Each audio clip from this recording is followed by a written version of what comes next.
Greetings from UN headquarters in New York City. My name is George Gray Molina. I'm Chief Economic Advisor and Head of Inclusive Growth at UNDP. I wanted to start by thanking ECROM for this kind invitation. I'm delighted to join you for this session on collections and prosperity.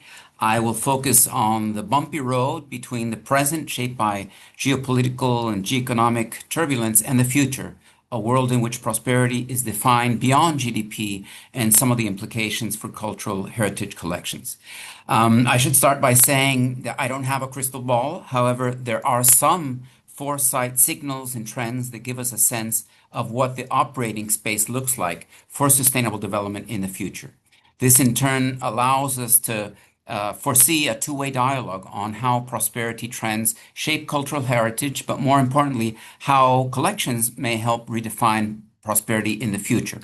So let me focus on three milestones in this short discussion. First, I'll talk about the current geopolitical turbulence and what it means for the United Nations, for those of us working on development, to capture the moment, if you will.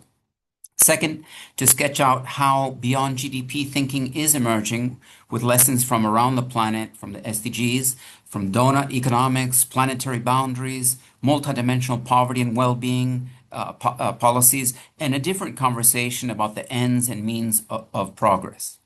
And third, finally, perhaps most important, to think about the two-way dialogue between collections and prosperity in the future, how these are entangled and what opportunities might emerge. So let me start with a moment.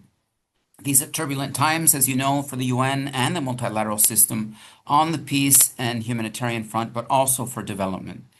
You have heard about the Sustainable Development Goals, of how difficult progress has been since 2015.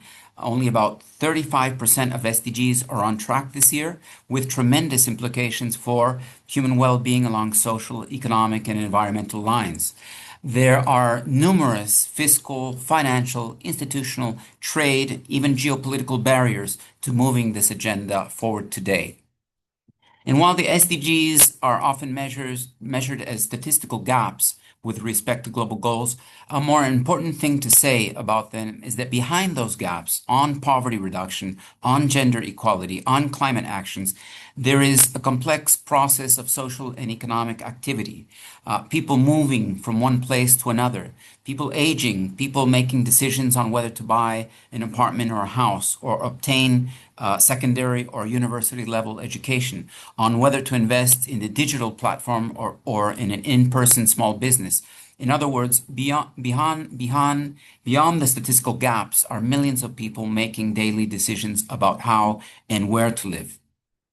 The promise of sustainable development for us arises not so much from closing the gaps, but from the realization that we need to think more than about economic growth and incomes. We need to think about the social and environmental sides as well. There are two schools of thought on this after 10 years of practice. One that focuses on making sure the economy is as dynamic as it can be, creating jobs and livelihoods and incomes, fixing the social and environmental inequalities caused by progress with public policies ex post.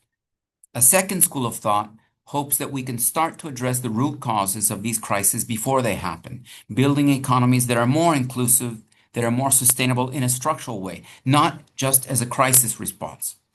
The current geopolitical and geoeconomic context, however, unfortunately, tends to favor the crisis response. In fact, most developing countries today are locked into what might be called a triple squeeze. Squeezed by declining foreign aid and development assistance, squeezed by high interest rates that have kept the bond markets and many vehicles of social and environmental impact investing out of reach for investors, and finally squeezed by trade, a tariff war that is bringing us back to the 1930s in terms of protectionism and barriers to mobility. All of this hurts the developing economies. It's worth remembering that developing and emerging economies account for about 2/3 of global economic growth today, sometimes more than that. And while most European and advanced economies are growing at about 1% this year, most developing economies are growing at 4%, and 52 of them are growing at more than 4% this year. It's critical to realize how intertwined and interconnected global South and global North economies are. Second, let me move to the beyond GDP discussion And despite this adverse moment, the discussion on how to redefine prosperity has not stopped. In fact, since the pandemic and the COVID crisis, it has only grown. You've probably heard of donut economics, of multidimensional well-being, of green growth, of mission economics, and other variants of a vast discussion. Our view is that the proliferation of beyond GDP frameworks is itself a message, and the message is business as usual is not okay. It's not so much a preference for a new set of metrics or numbers, but rather the other way around, for existing metrics to capture what people and societies already value. At the UN, the Secretary General has put forward a far-reaching political and technical dialogue on beyond GDP yardsticks for progress. I think this process has implications for cultural heritage and collections, tangible and intangible assets, in a way that moves beyond simple adaptation. We have grown accustomed in a way to measure the market value of culture, to highlight its importance, and this will undoubtedly continue. However, it's also important to highlight the intrinsic value of cultural heritage based on what society values, rather than what markets value. Like carbon emissions, cultural heritage can be expressed either as a market value or in terms of trees and forests, or as standing collections of cultural heritage. The period between 2027 and 2030 will open up a global discussion on what follows after the 2030 agenda, whether it splits the conversation into global common goods on the one hand and national common goods on the other, with dedicated financing streams and trade industrial policy coherence, or whether it follows a similar path as we've seen with the MDGs and the SDGs, where some of the global economy turbulence takes over and many of the global targets are adopted voluntarily with this back and forth challenge that we've seen earlier. So third, let me attempt to bridge the discussion between prosperity and collections.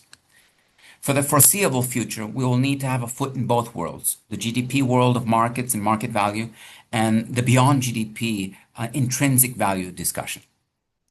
In a GDP market value world, the current geopolitical and geoeconomic tensions are likely to lead to retrenchment and more inward-looking sources of financing, trade, and technology. This is not necessarily because of deglobalization, but rather a reconfiguration of regional forms of globalization. Developing countries will depend less and less on multilateral support because of donor trends, but also out of self-protection. This means an urgent need to diversify sources of funding for cultural collections. Public funding and fiscal space are already squeezed at this moment. Private and philanthropic sources will become critical, as well as regional sources of South-South funding that will also become more important. Second point is that multiplier sectors such as tourism and urban development will continue to be critical as they create a physical and geographic anchor for cultural collections. There is a question mark around digital and AI and its impact on cultural heritage, but also on cultural economies. In the short run, likely to be a wonderful opportunity to amplify cultural context. But in the longer run, a certain level of potential displacement in certain pockets and niches. That's something that affects all sectors of the economy as we move forward.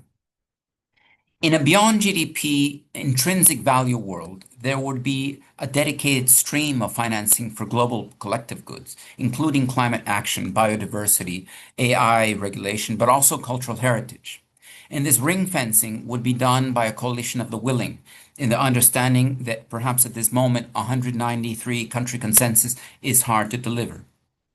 Developing countries will access both global collective goods and national collective goods. Cultural collections should be able to stand on their intrinsic worth, with strong linkages to educational systems, regulated AI as an augmenter. And national public goods should be funded by new sources of financing, including digital service taxation, wealth taxes, and carbon pricing, with global taxation floors as envisioned by the OECD with the two-pillar tax deal, and differentiated carbon tax rates put forward by the IMF and many of the players at the G20. The connection between natural and cultural heritage will become stronger because both have extremely high intangible values. Both are directly related to well-being today and in the future, and both are not means of progress but ends in themselves. To wrap up, I believe the link between prosperity and collections requires some adaptation to the current turbulent context we live in, but we need to envision a future in which social, cultural, environmental assets are valued by their intrinsic worth. At the United Nations, this means adopting a beyond GDP framing for thinking, metrics, and policies. The task has been on and off in the international agenda since the Club of Rome in the 1970s and earlier discussions about basic needs in the 1960s, but it is back in full force today. I think we're starting to move in the right direction. Again, many thanks to all of you, to Ikram, for your kind attention. I will be joining you live shortly.